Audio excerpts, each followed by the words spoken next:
السلام عليكم حبوباتي، وش رايكم؟ ان شاء الله كامل تكونوا بخير وعلى خير. معكم ليلى من قناة عالم ليلى.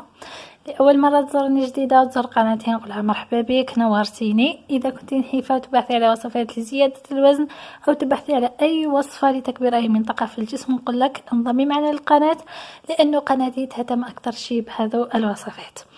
إذا بنات اليوم جيتكم بوصفة جديدة، وصفة لزيادة الوزن رائعة. هذه الوصفة داوموا عليها، راح تعطيكم نتيجة مبهرة بإذن الله، خصوصا الأشخاص اللي يحبوا الشوكولاتة، لمحبي الشوكولا. بالنسبة للأشخاص اللي سقسوني كاينة وصفة تزيد في الوزن ولا وصفة تنقص في الوزن، أنا نقول لكم ما كاش حاجة تزيد في الوزن وحاجة تنقص في الوزن.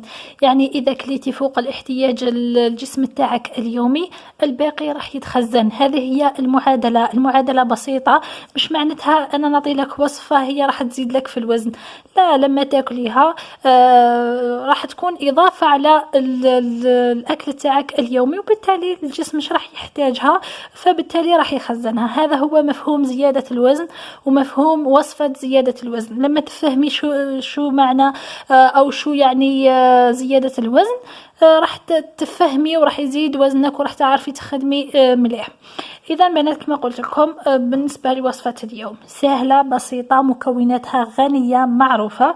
أول مكون نحتاجه وهو الجلجلان ولا السمسم كما تعرفوا، عنده فوائد كبيرة في زيادة الوزن، كذلك فيه سعرات حرارية كبيرة. على هذيك ننصحكم أي وصفة تكونوا ديروا فيها لزيادة الوزن من الأحسن يكون فيها الجلجلان. الجلجلان راح تشروه بهذه الطريقة، حمصوه شوية حتى يعطي هذاك اللون الذهبي، كذلك الذوق تاعو راح يولي احسن، راح تولي فيه رائحه جميله.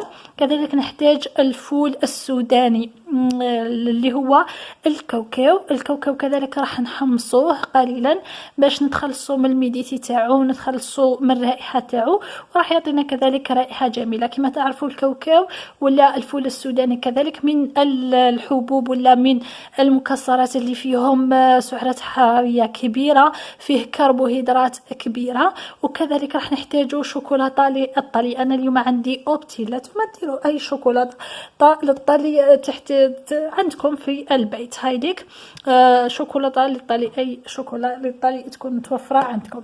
كما قلت لكم البنات ديروا كميه من الكاوكاو، يعني حوالي 100 غرام من الكاوكاو او 200 غرام مع 200 غرام من السمسم، ونخلطوا هذو المكونات مع بعض وراح نطحنوهم. بعد ما نطحنوهم راح نخلطوهم. بالنسبه للسمسم تقدروا ما تطحنوهش، بالنسبه للاشخاص اللي يحبوا ياكلوا هكذا تقدروا ما تطحنوهش، وتخلطوهم مع بعض ونخلطوهم كامل في الشوكولاته. يعني راح نخلطوا كامل هذو المكونات في الشوكولاته. بالنسبه لطريقه الاستخدام، يعني راح ناخذوا ملعقه الى ملعقتين كبيرتين 3 مرات في اليوم، يعني ملعقتين كبيرتين بعد الإفطار، ملعقتين كبيرتين بعد الغداء، وملعقتين كبيرتين قبل النوم. يعني راح نداوموا على هذه الوصفة يوميا، راح تعطي لكم نتائج مبهرة بإذن الله. كذلك البنات كما قلت لكم ما تعتمدوش فقط على الوصفة، يعني ديروا نظام غذائي لزيادة الوزن، خصوصا إذا كان وزنك ناقص بزاف. لازم لك نظام غذائي، يعني لازم تاكلي كل 3 ساعات كل ساعتين هكذا باش تكون زيادة الوزن سريعة. إذا بنات إن شاء الله تجربوا وصفة اليوم وتنجح معكم وتجيب معكم نتائج. إذا جربتوها نجحت معكم اكتبوا لي في التعليقات، وما تنسوش تشاركوا الفيديو مع الأصدقاء حتى تعم الفائدة. وإلى اللقاء في فيديوهات جديدة بإذن الله. السلام عليكم.